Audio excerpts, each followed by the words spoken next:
okay, join me as I take a walk back to my apartment. It's been a while, and I've done it before a few times, but it's really been a while since I've been at the dumpster to take some garbage out. I really need to look into this. It must be that Martha's taking most of the garbage out. I might be transgressing and getting into trouble without knowing. I just realized now, taking a bit of a stroll outside. And who am I? My name is Vander Puchert, and this is Finding Frequency on a Thursday. Really speeding towards the end of the week again. And as I mentioned at the beginning, I popped out to take some stuff to the recycling. And when I do that, I also realize I'm buying way too much stuff online. And it's kind of a result of our shared situation. And that's okay. I'm actually getting along. Well, I mean, I just say shared situation. It's also because I tend to do my shopping online for the most part at the moment, with pandemic and language usually being a challenge, and always finding that I do all my research online and then finally come to a conclusion, and then just to go and find it in the city is a mission. And it's usually there. It just causes just a bit of effort from my side, but Mr. Lazy Bones. And then the only thing that I really feel guilty about is that there's always shipping involved, and not that I'm so much troubled by the cost I have to pay for what I want, but environmental impact and all those kind of things, you know. But I am not doing anything about it. Still buying online. Yeah, Martha and I also started talking about maybe starting to buy food online again.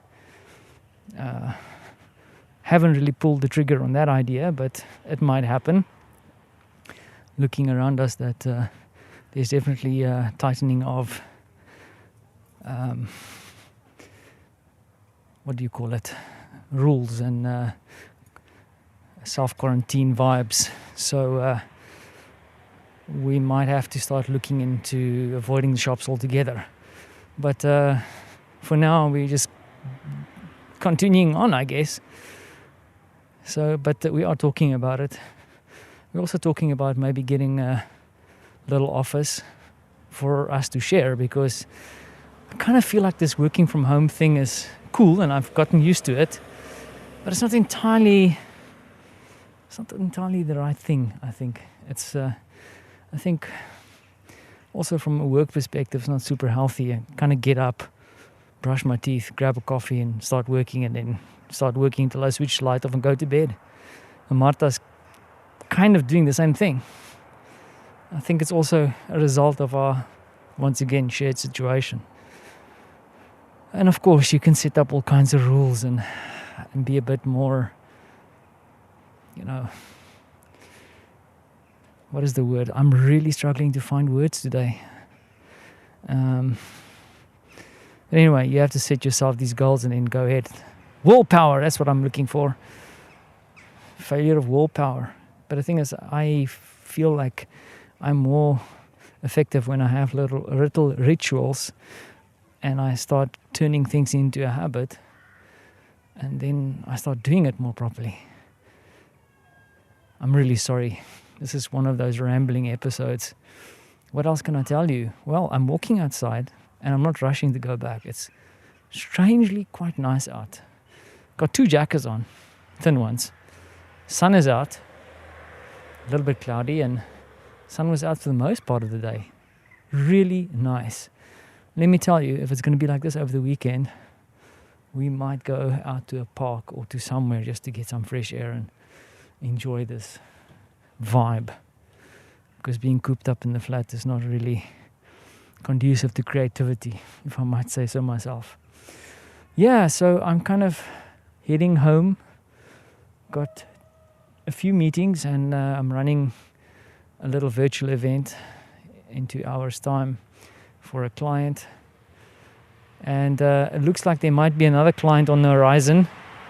It's funny, I've had a few conversations, and some successful, some half successful, and some still ongoing.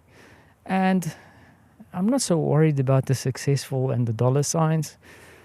I'm just happy that there are conversations happening, which means that in a strange way, new business is kind of still happening, even though I'm not doing so much effort, except for the content that I'm creating on LinkedIn. Need to start thinking about that too, and how to sharpen that a little bit. Yeah, but I've been a bit bad with this new business thing. It's also up and down, perhaps also the idea that season's changing, and I don't know, like I always get the feeling that even with my kind of own business thing, like when I bring in new business or land new business, it's not a lot of people that I can share it with, except for you, of course. And I know it's very hard to gauge if it's a success or not. How do you do that? I think I'm happy. And the thing is, perhaps my expectations is way too low. Because when I mention some of the things that I do to people around me in my immediate vicinity, the reaction is not like overly excited, but it's very hard to read, and it makes me feel a little bit uncomfortable, also doubting myself a little bit sometimes, because I don't know, it's strange. You need a bit of feedback, even if it's negative. Well, not always negative, I guess. Negativity brings you down, but I don't know. Yeah, I'm in a strange space. But the thing is, if I stand back and I look at what I'm doing at the moment, I'm happy. I think I'm lucky.